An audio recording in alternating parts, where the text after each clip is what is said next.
Fala galera, bem-vindos ao Podzeiro, um podcast sobre a reconstrução e a reascensão do nosso Cruzeiro.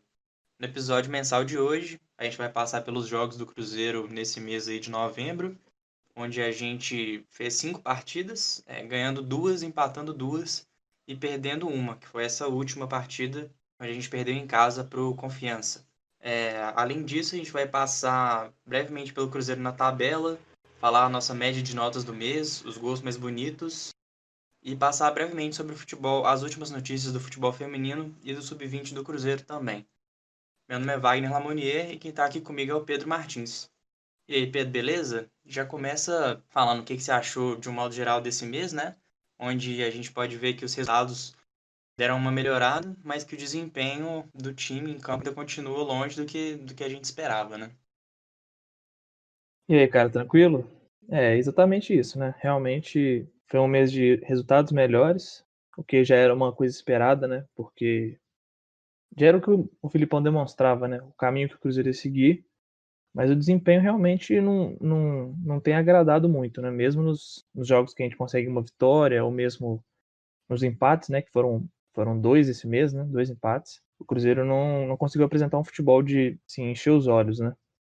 E eu acho que isso tende a se agravar principalmente nas derrotas, igual foi no caso do jogo contra o Confiança, né? Porque acho que escancara um pouco a realidade do time, mas a gente vai conversar um pouco mais detalhadamente aí sobre cada jogo.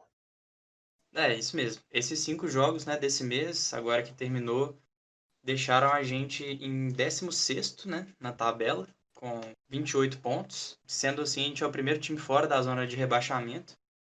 Mas a gente ainda está com uma distância, digamos, confortável, né, para o Náutico, que é o primeiro time dentro da zona de rebaixamento. O Náutico tem 21 pontos, então a gente ainda está 7 pontos na frente. O Náutico enfrentou ontem o Juventude, né, ele tinha a chance de diminuir essa diferença uma vez que a gente perdeu na rodada, mas eles perderam, e com isso o Juventude também acabou entrando no G4. Ele estava atrás do Cuiabá, mas com essa vitória ele ultrapassa em número de saldo de gols, né? E acaba ultrapassando o Cuiabá na tabela.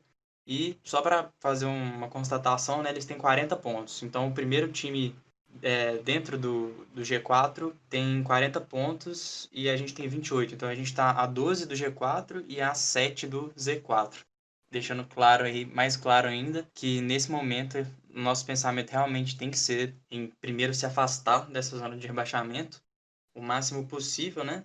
Porque a gente está mais perto dela do que da parte de cima da tabela, embora os pontos estejam até equilibrados aí. Mas eu queria te fazer essa pergunta, assim, porque essa última derrota contra o Confiança, eu confesso que deu uma baqueada, assim, em mim, né? Embora a gente já não estivesse jogando brilhantemente, os resultados não faziam a gente sonhar, assim, com acesso, mas davam, sei lá, dava pra gente pensar nisso, assim, um pouco.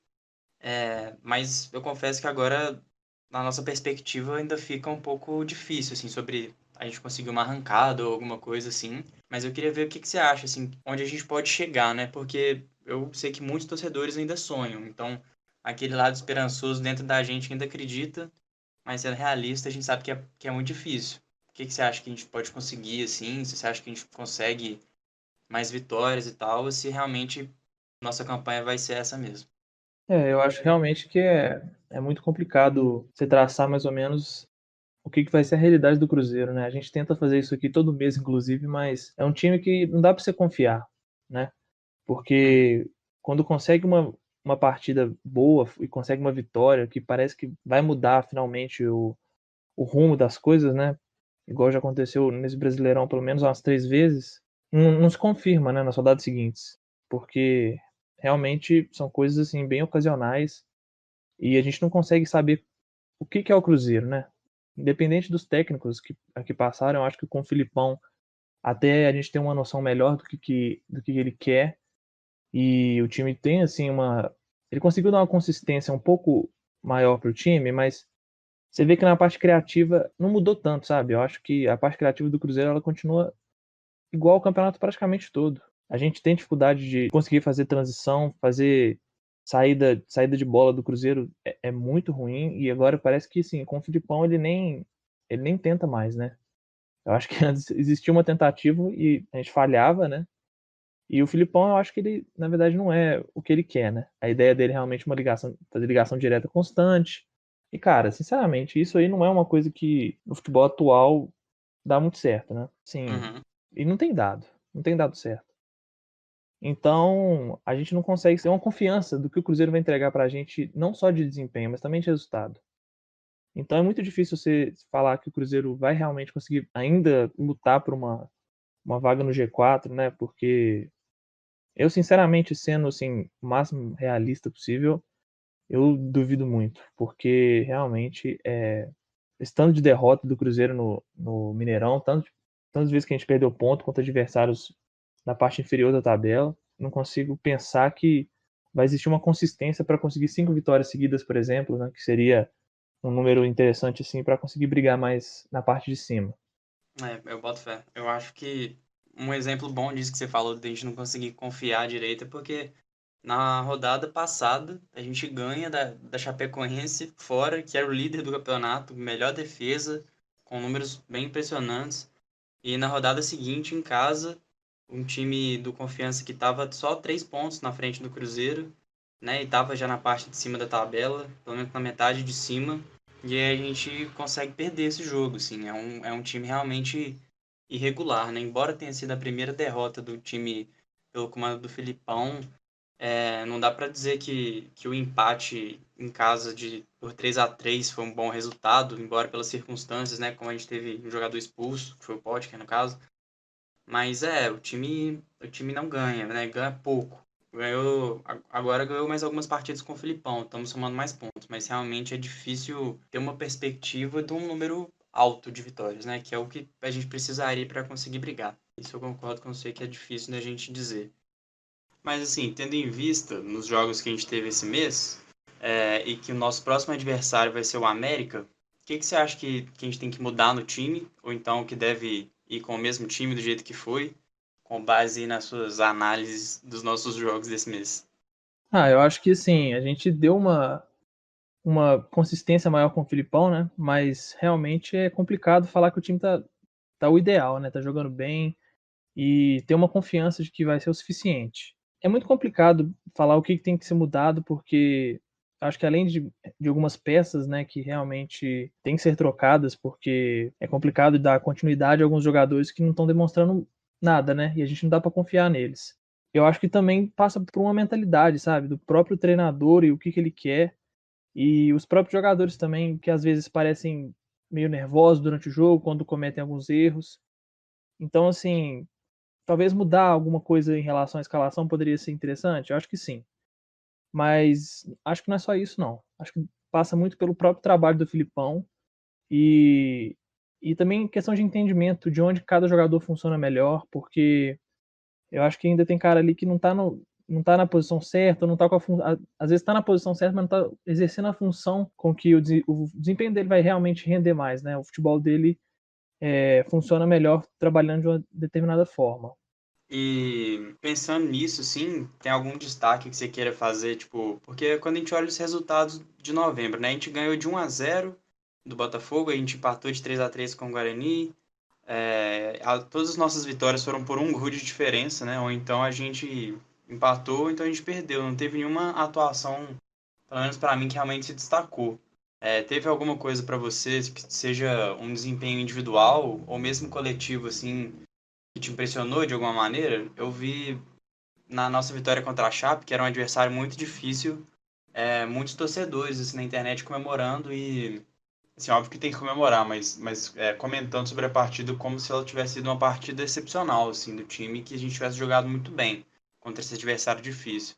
É, qual que é a sua opinião, assim, o que você acha que nesse mês a gente consegue tirar de lição positiva, além dessa organização que você citou antes? Eu concordo com você que, assim, parece que a questão da torcida do Cruzeiro nesse momento tá necessitada de um sentimento bom, né? Porque parece que sempre tem uma coisa pior para acontecer no próximo mês, no próximo jogo. A gente nunca tem paz, né? Então, realmente, às vezes a gente dá uma exageradinha na comemoração, mas o futebol realmente não foi dos melhores e eu acho que, assim, é se destacar talvez o Ayrton, né, que nós vamos até falar um pouco mais pra frente, quando a gente vai falar das notas, que realmente conseguiu ser decisivo, né, e conseguiu ajudar muito. Mas o time tem que jogar mais com a bola no chão, sabe? Eu acho que seria o ideal, porque nós não temos muitos jogadores que sejam, assim, principalmente no meio de campo, jogadores que sejam tão fortes fisicamente e assim, temos alguns jogadores mais técnicos, né? Então, assim, se jogar com um futebol mais no chão, tocando bola, uma saída de jogo mais trabalhada, eu acho que funcionaria melhor, né? E tem também, eu acho que até uma questão que o treinador tem que fazer, que é dar confiança para os caras, né? Assim, confiança dele poder ir lá arriscar e errar. Porque eu acho que isso é, inclusive, um problema do futebol brasileiro, que acho que está envolvido todo mundo nisso, né? Tanto os próprios jogadores, os professores lá do começo de base, de menino de 12, 11 anos, que às vezes, assim, em vista do resultado mesmo na base, preferem não pedir para eles não arriscarem muito, né? Se acabar perdendo bola e errando e o time perdendo. E, assim, às vezes falta ousadia por causa disso, né? Então, eu acho que o técnico tem que falar isso, principalmente para os jogadores mais novos do Cruzeiro, né? Falar assim, pega e tenta, arrisca, porque mesmo que você erre aqui agora, quanto mais você arriscar, mais uma hora você vai acertar, porque se você tá aqui e você é profissional e você tem algum talento, uma hora você vai conseguir acertar, e quando você conseguir acertar, a tendência é que a quantidade de acertos ela seja maior, né? A tendência é essa. Então, acho que talvez falte uma instrução realmente por parte do treinador. Eu não posso dizer que isso não está acontecendo, né? Porque realmente é uma coisa do dia a dia, mas igual eu vejo em alguns jogos que assim, a gente tem jogadores novos que têm qualidade, têm talento, mas quando eles erram, eles preferem, sabe, jogar mais simples e ficar evitando, e às vezes não é, conseguem realmente ser úteis, né? Porque, igual, o Jadson, que é um exemplo, que é um volante, ele precisa de dar um passe mais em profundidade, ele precisa de dar um passe para quebrar linhas. E se ele erra, que é uma coisa que ele realmente tem um probleminha ainda, que é essa questão do passe dele, que ele erra muito, mas se ele parar de tentar porque ele tá errando, ele vai ficar só dando passo pro lado, e isso aí vai fazer com que a saída de bola do time só piore, né? Então, eu acho que passa também por isso, passa por uma questão de confiança, é, uma confiança tanto individual quanto coletiva. E eu acho que isso aí passa pelo próprio treinador falar pros jogadores.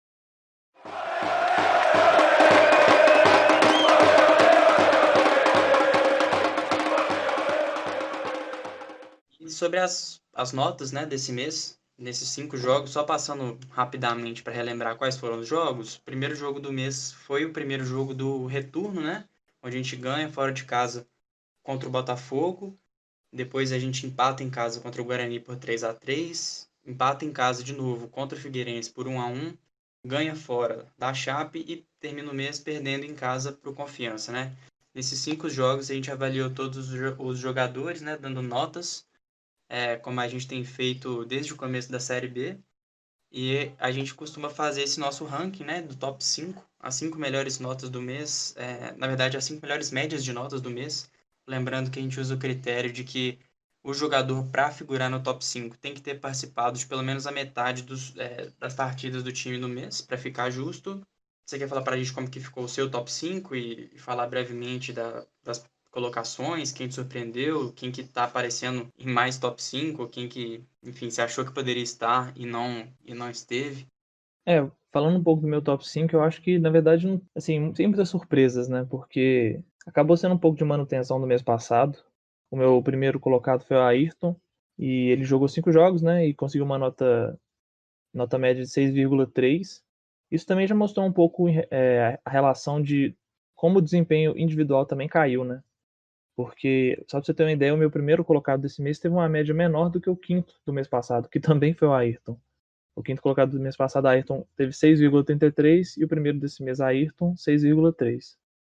Mas eu acho que isso foi assim, o time todo. O time todo teve uma queda de desempenho considerável, mas o Ayrton ainda conseguiu ser decisivo, né, em alguns jogos, que era o que a gente cobrava muito dele, porque realmente é um jogador que a gente via que ele oferecia algum perigo para o adversário, né? Ele oferecia o drible, velocidade, igual a gente sempre fala aqui, mas o produto final dele realmente era muito fraco. Ele não conseguia transformar o perigo que ele oferecia em coisas concretas, né? Como assistências, gols.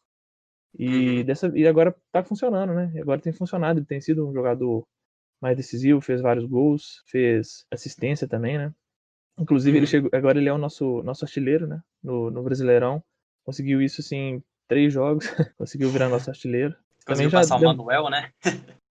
isso também já demonstra muita coisa, né? Porque não precisa Sim. muito. Mas é isso, eu acho que realmente essa melhora do Ayrton, ela foi muito importante, inclusive, para essa melhoria de resultado, porque talvez ele tenha, na verdade, conseguido segurar muito a bucha do próprio Filipão, né? Se você for pensar que alguns jogos ele acabou resolvendo sozinho. É. Então assim, realmente foi um mês bom dele, ele tem crescido muito de produção e tem sido importante aí nesse ataque. Talvez tenha sido o único jogador de ataque que realmente tem feito a diferença. Meu segundo colocado foi o Manuel, também jogou 5 jogos e teve uma nota média de 6,2. O Manuel ele tem mantido um nível bom assim desde que ele chegou, né? Desde que ele voltou agora ao Cruzeiro. Tanto que ele, dos 4 meses até agora, de Série B, ele esteve presente em 3, e nesses 3 ele esteve no meu top 5. Então, assim, tem sido o porto seguro ali da defesa, né? Eu acho que ele é o cara que realmente oferece uma tranquilidade até para o companheiro de zaga, tido um papel de líder, né, nesse elenco. Eu acho que ele tem tido esse papel, ele consegue orientar os jogadores, ele consegue reclamar com o juiz quando precisa, né? Botar uma pressão ali que isso acaba sendo coisa do futebol. Uhum. E esse é o tipo de liderança que eu acho que o Cruzeiro precisou também em alguns outros momentos, principalmente ano passado, mas acho que o Manuel tem conseguido exercer esse papel. E também tem feito gols, né? Que nem é a função dele, mas tem contribuído também com isso. O Cáceres foi meu terceiro colocado, com 5 jogos e nota média também de 6,2. O Cáceres é mais ou menos a mesma coisa que que eu falei pro Manuel, né? Ele tem sido consistente, ele tem entregado muito, principalmente no ofensivo, né? Que ele faz gol, ele dá assistência, ele cria muita chance. Ele tem um cruzamento muito bom, né? Todo jogo ele consegue achar um cruzamento assim certeiro. O problema é que os nossos atacantes geralmente não aproveitam muito. E aí também ele já é o terceiro mês dele no top 5. Então, assim, na verdade a defesa nem tem sido tanto problema, né? Apesar de a gente É. sofrer alguns gols, nome por nome, a gente, assim, a não ser quando joga o Patrick Bray, né? Que realmente tem sido bem abaixo. Quando joga o Sim. Matheus Pereira ali, que é o titular, pelo menos pra gente, né? A defesa realmente ela tem sido consistente, independente se joga o Ramon do lado do Manuel ou o Kaká. O meu quarto colocado foi o Adriano, jogou 3 jogos nesse mês. Eu acho que, na verdade, o Adriano ele tá aqui com uma nota 6. Ele não foi brilhante, sabe? Mas eu acho que ele teve um jogo muito bom, que foi o jogo contra a Chape, né? Exatamente o jogo contra a Chape. Ele fez um jogo que, assim, talvez tenha garantido ele no time titular por algum tempo. E ele foi o primeiro volante que a gente precisava, né? Naquele momento. Ele conseguiu, sabe, distribuir bem a bola ali, dar uma segurança defensiva. E nos outros 2 jogos que ele jogou no mês, ele foi discreto. Ele não chegou a atrapalhar, mas também não fez nada tão significativo, né? Mas eu acho que aquele jogo contra o Chapecoense garantiu ele aqui no top 5, até pela falta de concorrência que esse mês foi complicado, as atuações do Cruzeiro, individuais. Uhum. E o meu quinto colocado foi o Fábio, também uma média 6. Ele jogou todos os 5 jogos, né? O Fábio jogou todos os jogos da Série B, na verdade. E o Fábio, assim, ele foi regular, né? Ele não foi excepcional. Alguns jogos ele vai bem, ele consegue salvar o Cruzeiro, faz umas defesas boas. Um jogo ou outro ele comete alguns vacilos, mas assim, nada de muito absurdo. O Fábio ele tem sido regular, né? Realmente ele acabou entrando também por essa questão da baixa concorrência e o Fábio também já é o segundo mês dele no top 5. Ele tem sido o que a gente espera, né? Ele tem sido o cara que dá uma segurança ali no gol. Realmente, em alguns momentos ele tem ajudado, mas nada de muito espetacular. E é isso. Esse é meu top 5 de novembro. Para variar, né, o nosso top 5 tem os nomes parecidos, né? Bem parecidos, na verdade. Dessa vez só um jogador diferente, mas a ordem também está um pouco diferente nesse caso, né? O primeiro lugar não tinha como ser muito diferente, na verdade, né? O Ayrton também, ele marcou 2 gols esse mês. Gols, né, bem importantes. Ele teve uma média de 6,3, então, igual a sua, assim, também, né? Você Sim, também deu mesma 6,3 de média. média. No mês passado, essa nota dele de 6,3 ficaria em quarto lugar. Então, realmente, para mim também, individualmente, pelo menos, a gente consegue ver que, pelo menos nas nossas avaliações, os jogadores deram uma caída, assim, né? Pelo menos nessa reta final de mês. Mesmo a gente tendo ganhado da da Chapecoense, as minhas notas, de um modo geral, não foram muito boas, porque, embora coletivamente o time tenha funcionado, né, foi um time que criou muito pouco, né, assim, a gente teve uma solidez defensiva boa, assim, mas os jogadores de ataque realmente não surpreenderam, assim, só o Sobis que conseguiu ajudar em duas boas cobranças de falta, mas que com a bola rolando eu também não acho que foi uma atuação de gala, assim, né. Em segundo lugar ficou o Cáceres, que também vem figurando em quase todos, né, os top 5 do mês. É um jogador que tem apresentado uma regularidade impressionante, sim. A gente passou a conhecer melhor as limitações dele, porque quando ele chegou, confesso que eu não conhecia muito sobre o jogador. E pelas coisas que a gente viu, a gente imaginava ele ser um cara até um pouco mais sólido na defesa do que ele tem sido, e que talvez não conseguisse contribuir tanto no ataque igual ele tem contribuído. Então, conhecendo um pouco melhor o jogador, mas eu conhecendo mais ele, passei a gostar mais dele, assim, eu gosto desse jogador, eu acho que eu consigo confiar bastante nele, né, no nosso time, ele fez gol também, então acaba que, olhando os dados, assim, a gente em 2 partidas não tomou gol, e ele ainda fez um gol, então ele realmente fica com uma média boa, e a mesma coisa vale pro Fábio, né, que é o meu terceiro lugar aqui, empatado com o Manuel, que também os dois jogaram 5 jogos e os dois tiveram média 6. O Manuel, na verdade, se relaciona mais com o que eu disse sobre o Cáceres, porque também ficou 2 jogos sem sofrer gol e também marcou um gol. Então, fica parecido, sim, a hora que eu fui dar as notas, porque é claro que quando o jogador faz um gol, a gente aumenta um pouco a nota dele. Não tenho muito o que acrescentar na nota do Fábio, você já falou, ele não teve nenhuma atuação realmente de destaque desse mês, onde ele tenha sido o melhor em campo, por exemplo, mas ele também não comprometeu, na minha opinião. Eu acho que ele fez partidas sólidas. E em quinto lugar, teve uma certa surpresa para mim, porque até então o Jadson e o Adriano estavam com notas bem interessantes nesse mês para mim. Porém, nesse último jogo, eu dei uma nota bem baixa para o Jadson. Ele acabou fazendo gol contra e no primeiro tempo isso parece ter abalado bastante a confiança dele, onde ele errou passe, onde ele não foi muito bem. O Adriano tomou um cartão amarelo, ele também parecia não estar conseguindo repetir a boa performance que ele teve contra a Chapecoense, e essas notas baixas acabaram fazendo que a nota de William Potker, média, né? Ele jogou menos partidas, mas foi suficiente para ele entrar nesse top 5. Ele fez 2 gols, né? Ele fez um gol nesse último jogo, contra o Confiança. Mentira, ele deu assistência, né? Ele fez um gol e deu uma assistência. Ele deu assistência para o gol do Cáceres e fez um gol contra o Guarani, no 3-3. E aí a gente podia já aproveitar para comentar brevemente, né? Porque nesse mês a gente recebeu esses 2 reforços, né? Na verdade, o Potker já estava, mas a gente pode comentar também o desempenho dele e do Rafael Sobis, que nesses 2 últimos jogos foram peças aí de confiança do Filipão, onde o Sobis fez um gol na partida passada e o Potker deu essa assistência que acabou não adiantando muito, né? A gente continuou perdendo o jogo mesmo assim. Uhum. Mas são 2 peças que aparentemente o Filipão estima bastante, né, no time. Ele até tirou o Moreno, que foi um cara de confiança dele desde que ele chegou, foi titular em todos os jogos até ele perder essa vaga para o Sobis quando ele chegou. E são 2 jogadores que eu imagino que podem, né, nos ajudar, claro. Tanto que o Sobis já até fez um gol e o Potker acabou entrando nesse meu top 5 aí.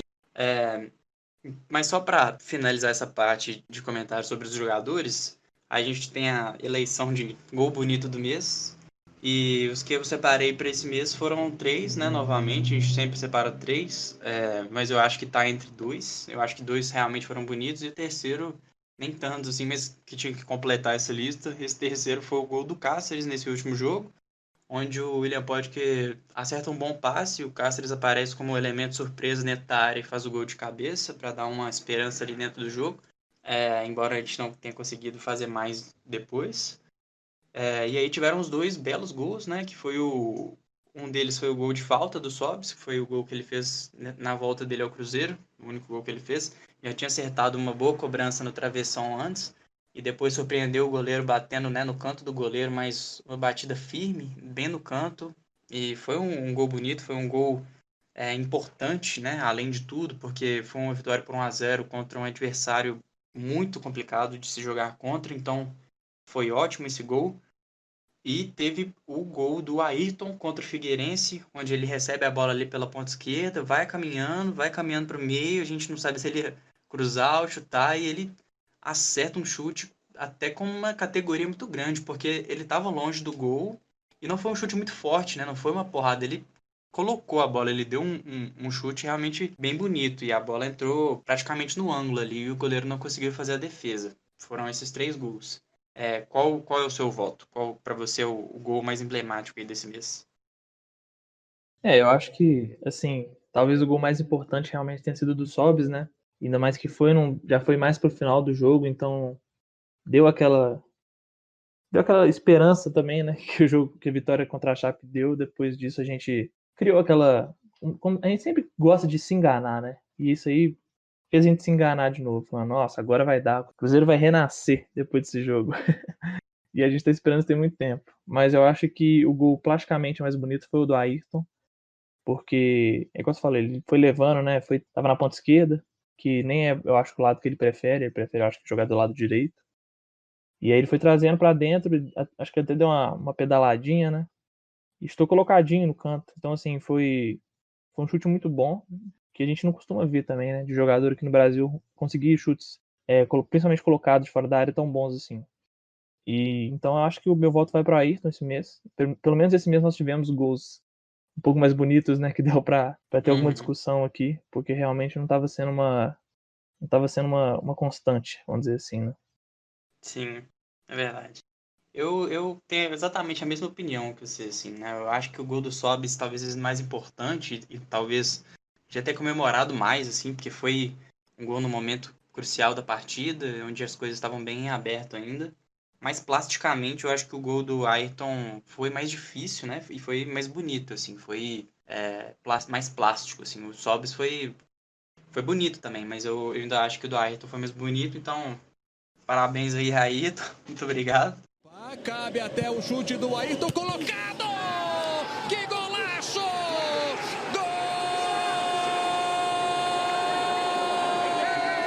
Golaço de Ayrton do Cruzeiro! Ele foi levando... Agora, para finalizar, né, acho que o episódio já está longo, vamos passar brevemente sobre a última notícia, pelo menos, do futebol feminino e do sub-20. Mas antes, só fazer um breve comentário, porque nesse mês de novembro a gente jogou 5 vezes, né? E em dezembro, que é esse mês já que tem Natal, que tem Ano Novo, que é fim de ano, essas coisas, o Cruzeiro vai jogar 7 vezes. Vai ser um mês cheio e vai ser um mês difícil, ainda mais porque nesse primeiro jogo nosso já vai ser contra o América, né? Então vai ser um jogo difícil, principalmente se o Filipão cometer alguns erros, né, na escalação, que a gente avalia igual ele fez na última partida, né? Porque ele resolveu manter um time que foi vencedor contra a Chape, mas eu acho que foi um time vencedor contra a Chape, né? Assim, foi um time que funcionou contra um determinado tipo de adversário. E que contra o Confiança parecia ser claro que o Cruzeiro deveria ir com uma proposta diferente da que ele foi contra a Chape, né? Isso não aconteceu e deu no que deu, principalmente pela manutenção ali do Patrick Bray pela esquerda, uma vez que a gente já tinha o Matheus Pereira disponível.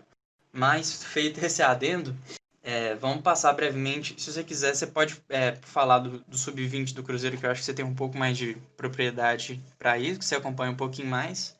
E aí eu dou a última notícia e a gente fecha.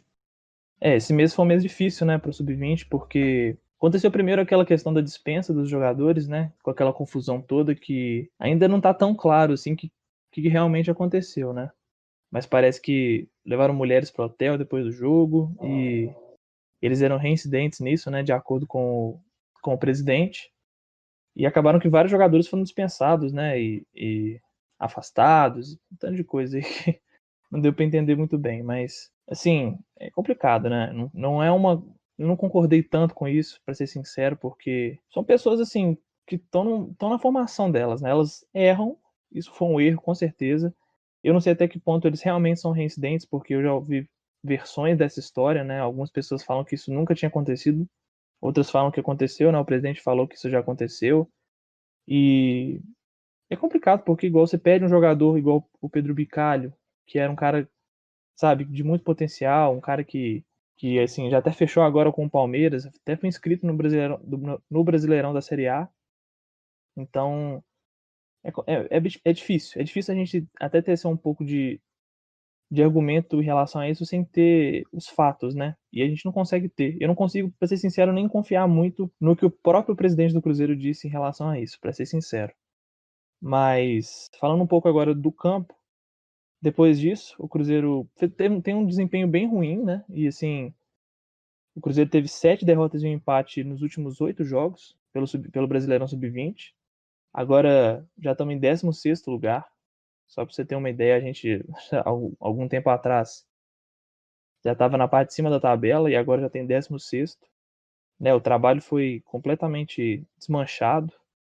Uhum.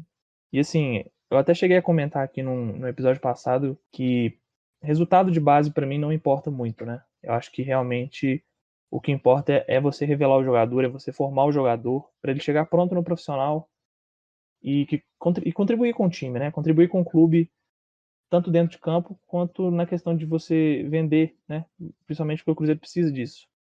Sim. Mas assim, quando o time tem esse tipo de desempenho, você já consegue perceber que e também o Sub-17 também tá com um desempenho muito ruim, né? Foi eliminado por um time assim muito pequeno na Copa do Brasil, Sub-17, de forma assim ridícula. Então você já consegue ter uma noção de como tá a categoria de base, sabe? Porque realmente você tem uma competição que você não ganha, você não tem um desempenho muito absurdamente bom, realmente acaba não sendo tão importante. Agora, 7 derrotas em 8 jogos, você já consegue você já consegue ter a noção de que alguma coisa está errada. E aí, inclusive, saíram notícias em relação à própria categoria de base, um empresário ter 60 jogadores na categoria de base do Cruzeiro, né? Dizem que é quase metade da categoria de base. Então, É. assim, são coisas que, sabe, a gente esperava uma mudança com essa gestão nova do clube, e a cada dia saem notícias que desanimam um pouco, né? É uma Uhum. questão até muito parecida com a própria política do país, né? Que o político sempre promete mudança, né? Promete que as coisas vão. Promete ser a diferença, ser a mudança do que estava antes. E quando o tempo vai passando, você percebe que, na verdade, é a mesma coisa, né? De alguma O forma. Eu não. Sérgio é um político bem político, assim, né? No sentido de Sim. figura de uma pessoa envolvida na Populista, né? política brasileira média, assim, né? Assim, E questão de completamente discurso, né? Em populista. questão de marketing, própria promoção de ações do Cruzeiro, né? O jeito dele de falar. É, realmente, assim, ele que se vende como não político, né? Como gestor, como, enfim, é um grande de um Sim. político, né? E isso a gente vê cada dia mais. E essas mudanças que a gente esperava, né? Eu acho que a categoria de base do Cruzeiro hoje ela tem um papel no clube muito mais importante do que ela tinha antes, porque a nossa sobrevivência passa de alguma forma pela categoria de base, né? A gente já falou isso Uhum, aqui. sim. Então não dá para você ter uma gestão de categoria de base tão assim amadora igual tá sendo, né? E a gente espera que seja, na verdade, só amador o problema. A gente não pode acusar nada aqui sem ter fatos, sem ter provas, e até por isso a gente nem vai fazer isso, mas sempre é tudo muito estranho, né? É, E você sempre procura botar pessoas assim, vamos dizer, amigos do presidente, né? O David está num cargo muito grande do Cruzeiro sem ter qualificação para isso. A gente percebe que ele não tem qualificação para isso. E o gerente da categoria de base é amigo do David, sabe? Então, assim, cadê o que o presidente prometeu, que é o profissionalismo? A gente não encontra isso. E isso é só o que está acontecendo no sub-20, no sub-17, essa questão dos resultados, é só um reflexo disso, né? E se não é verdade. mudar, se não tiver uma reforma geral, tudo, realmente vai ser muito complicado, porque o dinheiro que o Cruzeiro precisa para sobreviver nos próximos anos passa muito pela categoria de base, pela revelação de jogadores, pela venda de jogadores. Sim. Então, assim, a mudança de mentalidade que a gente sempre cobra, ela parece que realmente não acontece. É, e assim, só para complementar isso, né? Porque o que você disse antes é muito verdade, isso da nossa categoria de base ser uma das coisas mais importantes, pensando principalmente financeiramente pelo clube, né? E aí a gente para pensar que os jogadores mais promissores, se a gente fosse fazer uma lista, talvez assim, 10 jogadores mais promissores da categoria de base do Cruzeiro, eu tenho certeza que estariam nessa lista. Edu, que foi vendido a preço de banana, Maurício, que foi trocado por William Potker, embora a gente ainda tenha porcentagem do passe dele, Caio Rosa, que já foi negociado para fora por um preço baixíssimo também, Marco Antônio, que pouco se fala, né? Pelo menos a torcida a gente fala, mas pouco é aproveitado. Vinícius Popó, que foi negociado, está sendo negociado com o Sport, não tenho certeza se já se concretizou essa negociação, mas parece ser por empréstimo, então menos mal Sim. nesse caso. Mas enfim, Pedro Bicalho é dispensado. A gente realmente vê que o time não parece querer contar com esses jogadores e também parece não querer contar com eles de uma forma inteligente, né? Porque por mais que você não queira utilizar esses jogadores, você pode desenvolver eles e negociá-los. E isso não tem sido feito de uma maneira muito inteligente até o momento, né? Embora a gente precise de dinheiro, acaba que são negociações que deixam a gente chateado. E para finalizar, falar agora do futebol feminino, que também está passando por grandes dificuldades, né? Embora sejam por motivos diferentes do sub-20, nesse caso é por uma questão de saúde mesmo das atletas, que teve um surto de Covid no elenco, tanto que durante a semana passada tiveram momentos onde o técnico teve 8 jogadores só disponíveis, né, para treinar, depois mais 2 se recuperaram e aí 10 conseguiram realizar o treinamento, o que é um número bem absurdo, né? Para pensar não só no treinamento, mas principalmente para realizar partidas. Um pouco mais atrás, a equipe feminina do Cruzeiro chegou a disputar uma partida com apenas 2 atletas no banco e eram 2 goleiras. Então, correu até um risco de precisar de jogar com alguma goleira em alguma posição de linha, né? Enfim, caso alguém se machucasse ou precisasse fazer uma alteração. Então, é uma situação muito difícil, né? O Cruzeiro tentou adiar o jogo contra o América, que vai acontecer amanhã. Mas pelo menos a gente, pela notícia que acabou de sair aqui no Globo Esporte, algumas atletas já se recuperaram. Foram 7 atletas que agora já testaram negativo para o Covid. E ainda teve a volta de 2 atletas que estavam com a seleção brasileira sub-20, que no caso era a Duda e a Micaele. E com isso, mesmo com essa situação ainda muito difícil, né? Porque as atletas não estavam treinando e agora já vão ser relacionados para a partida, né? Muito bruscamente, assim. Mas pelo menos a partida vai acontecer. Então, só dando esse toque, na quarta-feira, aí, às 3 horas da tarde, as Cabulosas vão enfrentar o América. E é isso. Não deixe de seguir a gente nas redes sociais. No Instagram e no Twitter é @podzeiro. A gente está também no YouTube, no Spotify e em várias outras plataformas de streaming. Você pode conferir acessando o Anchor FM/podzeiro. E é isso. Não deixe de interagir com a gente, mandar sua opinião, mandar sugestões de pauta, discutir, concordar, discordar da gente. E vamos que vamos.